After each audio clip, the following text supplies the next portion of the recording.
హైదరాబాద్ గచ్చిబౌలి సిద్దిక్ నగర్ కుంగిన భవనాన్ని జీహెచ్ఎంసీ అధికారులు కూల్చివేస్తున్నారు. చుట్టుపక్కల ఉన్న ఇళ్లను ఖాళీ చేసి ఎవరికీ ఇబ్బంది లేకుండా ఒరిగిన భవనాన్ని నేలమట్టం చేస్తున్నారు. ఇదే అంశానికి సంబంధించి మరింత సమాచారం మా కరెస్పాండెంట్ నుమాన్ అందిస్తారు. రైట్, కొండాపూర్ సిద్దిక్ నగర్ లో ఒరిగినటువంటి బిల్డింగ్ ని జీహెచ్ఎంసీ అధికారులు కూల్చివేస్తున్నారు. హైడ్రాలిక్ జాక్ క్రషర్ సహాయంతో ప్రస్తుతం ఏదైతే 5 ఫ్లోర్లలో నిర్మించినటువంటి బిల్డింగ్ ఏదైతే ఉందో అది పూర్తిగా ఒరిగింది. సో ఈ నేపథ్యంలో ఇప్పటికైతే దాదాపు 60% పిల్లర్లు కూడా డ్యామేజ్ అయినట్లు జీహెచ్ఎంసీ ఇంజనీరింగ్ నిపుణులు గుర్తించినటువంటి నేపథ్యంలో సో ప్రస్తుతం టౌన్ ప్లానింగ్ అధికారుల ఆధ్వర్యంలో కూల్చివేతలు అయితే జరుగుతున్నాయి. ప్రస్తుతం మనం సంఘటనా స్థలం దగ్గరే ఉన్నాము. ఏదైతే ఒరిగినటువంటి బిల్డింగ్ ని పూర్తిగా ఏదైతే ఇటు హైడ్రాలిక్ జాక్ క్రషర్ సహాయంతో పూర్తిగా నేలమట్టం చేస్తున్నటువంటి పరిస్థితి ఉందని చెప్పవచ్చు. సో ఏదైతే నిన్న సాయంత్రం ఈ ఘటన చోటు చేసుకుంది, నిన్న రాత్రి. సో ఏదైతే పక్కనే ఉన్నటువంటి మరో నిర్మాణం చేస్తున్నటువంటి నేపథ్యంలో సో సెల్లార్ కోసం పెద్ద ఎత్తున గుంత తవ్విన సందర్భంలో ఒక్కసారిగా పూర్తిగా పక్కనే ఉన్నటువంటి బిల్డింగ్ అంతా కూడా నేల ఒరిగినటువంటి పరిస్థితి ఉందని చెప్పవచ్చు. సో ప్రస్తుతం ఈ నేపథ్యంలో ఇక్కడ ఉన్నటువంటి స్థానికులను చుట్టుపక్కల ఉన్నటువంటి వారందరినీ కూడా ఖాళీ చేయించారు పోలీసులు. ఎవరు కూడా ఈ పరిసర ప్రాంతాల్లో లేకుండా అందరినీ కూడా పంపిస్తున్నటువంటి పరిస్థితి కూడా మనకు కనిపిస్తుంది. సో మొత్తం కూడా 5 ఫ్లోర్లలో ఈ బిల్డింగ్ నిర్మాణం గత 2 ఏళ్ల క్రితం జరిగింది. సో ఈ నేపథ్యంలో ఇప్పటికీ ఇక్కడ స్థానిక నేతలు కూడా చేరుకున్నటువంటి పరిస్థితి ఉంది. ప్రస్తుతం మనతో పాటు మాట్లాడడానికి రవికుమార్ యాదవ్ గారు కూడా ఉన్నారు. చెప్పండి, ఏదైతే జీహెచ్ఎంసీ టౌన్ ప్లానింగ్ అధికారుల పర్యవేక్షణ లోపంతో ఈ స్థాయిలో అనుమతులు లేకుండా ఇంత పెద్ద నిర్మాణాలు జరుగుతున్నాయి అంటారు? మొత్తం కూడా నేను పదే నేను గతంలో కూడా మీతో మాట్లాడిన వీడియో 1 కోటి పైన వ్యూవర్షిప్ వచ్చింది. మనం ఎప్పుడు అయ్యప్ప సొసైటీలో 5 సంవత్సరాల కింద సేమ్ ఇదే ఇష్యూ.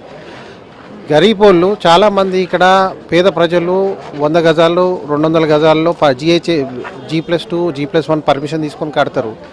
సరే, కట్టని వాళ్ళని మరి అధికారులు కూడా దీంట్లో పూర్తి బాధ్యత అధికారులదే. అధికారులతో పాటు ఇక్కడ ఉన్నటువంటి స్థానిక అధికార పార్టీ లీడర్లదే అని చెప్తున్నాను నేను. ఎందుకంటే వీళ్ళందరూ కూడా ఏ పార్టీ అధికారంలో ఉంటే ఆ పార్టీలకు పోతారు. టీడీపీ నుంచి టీఆర్ఎస్లో పోతారు, టీఆర్ఎస్ నుంచి కాంగ్రెస్లో పోతారు. వీళ్ళందరూ కూడా ఒక్కొక్క స్లాబ్కి 5 లక్షలు 10 లక్షలు 20 లక్షలు వసూలు చేస్తున్నారు. నేను ఇంతకుముందు కూడా చెప్పిన, ఇది జిహెచ్ఎంసీకి ట్యాక్స్ కట్టే పైసలు, ఇవి జిహెచ్ఎంసీకి పర్మిషన్ వచ్చే పైసలు ఇవన్నీ కూడా జిహెచ్ఎంసీ అధికారులు కూడా నిర్లక్ష్యంతో ఇలా ఈ బిల్డింగ్స్ అన్నీ వచ్చినాయి. ఇవి క్వాలిటీ ఆఫ్ కన్స్ట్రక్షన్ కూడా చాలా పూర్. ఈ ఇన్ డెప్త్ కూడా పిల్లర్స్ కూడా సరిగ్గా వేయకుండా 3 నెలల్లో బిల్డింగ్ కడతారు. 5 ఫ్లోర్లు 6 ఫ్లోర్ల బిల్డింగ్ ఎన్ని సంవత్సరాలు ఉంటాయండి? నేను ఇంతకుముందు కూడా చెప్పిన, ఇది ఇంకా 10 సంవత్సరాల్లో ఇటువంటి 5 సంవత్సరాలు 10 సంవత్సరాల్లో చాలా బిల్డింగ్లు పడిపోతాయి.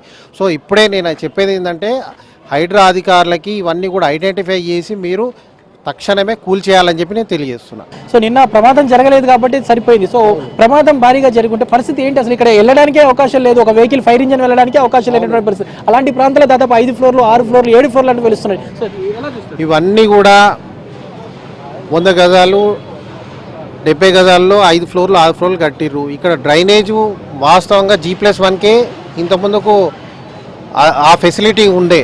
ఇప్పుడు 5 ఫ్లోర్లు 6 ఫ్లోర్లు కట్టే వరకు ఆ డ్రైనేజీలు కూడా సరిపోతలేవు. డ్రైనేజు వాటర్ సరిపోదు, కంటామినేటెడ్ వాటర్ నీళ్ళు తాగుతారు.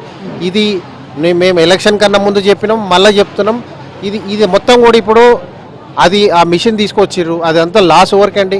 అధికారులకే కదా. ఇప్పుడు 2-3 కోట్ల లాసు, మొత్తం సెక్యూరిటీ అదంతా టెన్షన్.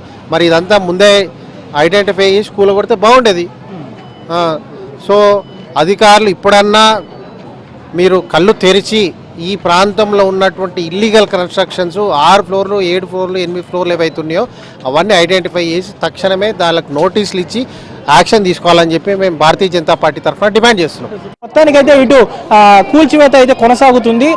ఏదైతే సిద్దిక్ నగర్లో మొత్తం కూడా కూల్చివేతల ప్రక్రియ ప్రస్తుతం కొనసాగుతుంది. దాదాపు ఇప్పటివరకు 30% కూల్చివేత జరిగినటువంటి పరిస్థితి. పూర్తిగా ఒరిగినటువంటి బిల్డింగ్ ని మాత్రం ప్రస్తుతం హైడ్రాలిక్ జాక్ క్రషర్ తో నేలమట్టం చేస్తున్నటువంటి సిచ్యువేషన్ కూడా మనకి ఇక్కడ కనిపిస్తుందని చెప్పొచ్చు. వీడియో జర్నలిస్ట్ శ్యామ్తో నుమాన్.